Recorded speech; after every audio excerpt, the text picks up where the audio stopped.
गोनां आदालत हाइकर्ट जोंनि गुवाहाटी हाइकर्ट बे जे जाजमेन्ट होदों बिनि थाखाय बयबो सेलेब्रेट खालामनांगौ बर' सुबुंफ्रानो। बे समाव मोनसे गिदिर खौरां सरनिया कसारिनि एसटि मर्यादाखौ बोखारबाय। नंगौ, बे समाव मोनसे गिदिर खौरां गुवाहाटी गोजौ बिजिरसालिया बे बाथ्राखौ रोखायै फोसावनानै होबाय।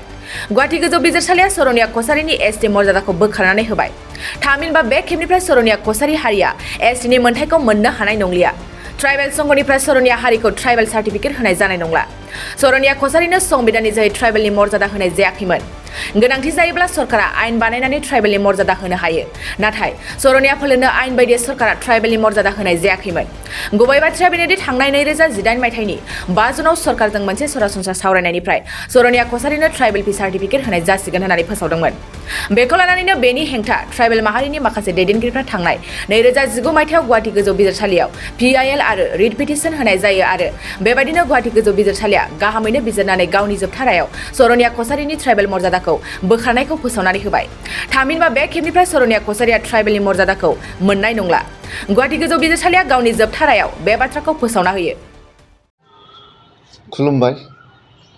बड' नेशनेल स्टुडेन्टस इउनियन नि जानानै दिनै बयबो रायजो राजा नोंथांमोननिसिम आङो जांख्रिथायारि हामलायथि बावहरो आरो दिनैनि बे प्रेस मिटखौ लानायनि जे जोंनि उद्देश्य बे मेन उद्देश्यआनो जाहैबाय 1 थारिख मार्चआव जे हाइकर्टनि जाजमेन्ट होनाय जादों। बे जाजमेन्टआव जे बुंदों जे सरनिया कमिउनिटिया सरनिया कसारिफ्रा माने एसटि नङा होननानै। दा बियो जोंनि थाखाय बिराद गोजोनथाव खौरां आरो बयनिसिमबो आङो BoNSUनि जानानै बयबो बर' रायजो राजानिसिम आङो कंग्रेचुलेसन्स आरो गोजोन हामलायथि बावहरो। मानोना बे खौराङा बे जे जाजमेन्टआ जोंनि मानगोनां अनारेबल गुवाहाटी हाइकर्टआ जों एसटिसफोरनि थाखाय मोनसे बिराद गिदिर जाजमेन्ट होनाय जादों।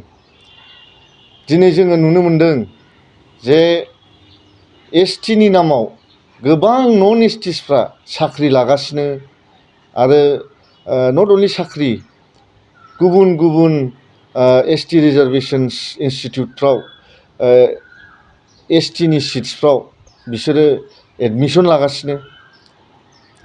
एसटि नङै मानसिफ्रा नन एसटिसफ्रा फायदा उथायगासिनो। दा बे बुस्थुआ दिनै जोंनि एसटि कनस्टिटुवेन्सि क'क्राझार LAC जे लकसभा कनस्टिटुवेन्सियाव एसटि कनस्टिटुवेन्सियाव क'क्राझाराव नब कुमार सरनिया होननाय सासे सुबुङा 10 बोसोर जाबाय MP जानाया। बियो 10 बोसोर गावनि भुवा एसटि सार्टिफिकेटजों जे फेक एसटि सार्टिफिकेटजों बियो MP जाबोदों, इलेक्ट जाबोदों होननानै जोङो दिनै मोनथिनो मोनबाय बे जाजमेन्टनि थ्रु। मानो होनब्ला नब कुमार सरनियाया जोंनि एसटि कनस्टिटुवेन्सियाव लकसभानि नमिनेसन होनायनिबो खुनु मोनथाय गैयामोन बेहा। मानो होनबा बियो एसटि नङा होननानै दिनै डिक्लेयार जाबाय। बै समावनो जोङो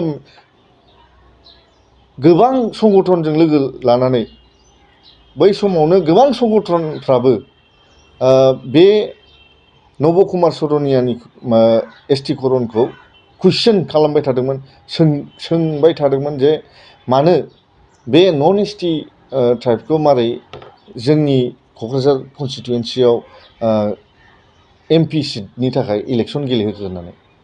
दा बिनि थाखायनो जोंनि मानगोनां दावराव देख्रेब नार्जारि सार आरो जनकलाल सारमोनहा बेखौ कर्टआव चेलेन्ज खालामदों। दिनै बिनि फिथाइखौ जों मोनदों। दा बेफोरबायदि बर'नि थाखाय नांग्रा, बर'नि थाखाय कुइसन खालामग्रा, एसटिफोरनि थाखाय, ट्राइबेल्सफोरनि थाखाय कुइसनिं खालामग्रा सासे हिर'खौ बेबायदि जेलाव सोनानै दोननाया दिनै बिराद अयनाय जादों। दा बिनि थाखाय जोङो बयबो रायजो राजाफोरखौ खावलायो आरो गुबुन गुबुन संगठनफोरखौबो जोङो खावलायो जे बिनि थाखाय बिनि दावराव देख्रेब नार्जारि सारनि थाखाय रिलिजनि थाखाय जोङो फाइट खालामनांगौ होननानै जोङो बयखौबो रिकुवेस्ट खालामो। आरो नब कुमार सरनियानि जे MP सिट बेखौ जोङो टार्न डाउन खालामनांगौ होननानै जोङो बयबो साफ्रोमबो जे पार्टिस दङ, पलिटिकेल पार्टिस, इलेक्ट'रियेल पलिटिकेल पार्टिसफोरखौ जोङो रिकुवेस्ट खालामो जे इउनाइट जानानै BJPआनो जाथों, कंग्रेसआनो जाथों, BPFआनो जाथों, UPPLआनो जाथों, बयबो ज' जानानै बिनि जे दा थगायनानै जे ST सिटआव इलेक्सन गेलेनानै देरहानाय जे नब कुमार सरनियानि MP सिटखौ जे टार्न डाउन खालामो, जे स्क्रुटिनि कमिटि जे पार्लियामेन्टनि बेवहाय जे बयबो लोब लोब आवाज उठायो, आं बेखौ खावलायो दिनै। आरो BoNSUनि जानानै जोङो रायजो राजाफोरखौ बुङो आरो खावलायहरो जे दिनैनि दिना बे जे दाखालिनि जे जाजमेन्ट फैदोंमोन, हार्ड कपिनि हिसाबै 1 मार्चआव फैदोंमोन, खिन्थु अनलाइन सफ्ट कपियाव मैया बियो फैदों। बे खौराङा जोंनि मानगोनां आदालत हाइकर्ट, जोंनि गुवाहाटि हाइकर्ट, बे जे जाजमेन्ट होदों बिनि थाखाय बयबो सेलेब्रेट खालामनांगौ बर' सुबुंफ्रानो। जे 5 बोसोर 10 बोसोर जे MP जाबोबाय, बे मानसिया जों ST सुबुंफोरनि भटजोंनो देरहानाय, जोंनि ST सुबुंफोरनि कनस्टिटुवेन्सियावनो देरहानाय बे मानसिखौ थाबैनो आयेन मथे, लिगेल मथे बेखौ साजा होनांगौ। आरो बिनि साजायानो जाहैबाय इमिडियेट बेखौ बिनि सिटनिफ्राय टार्न डाउन खालामनांगौ।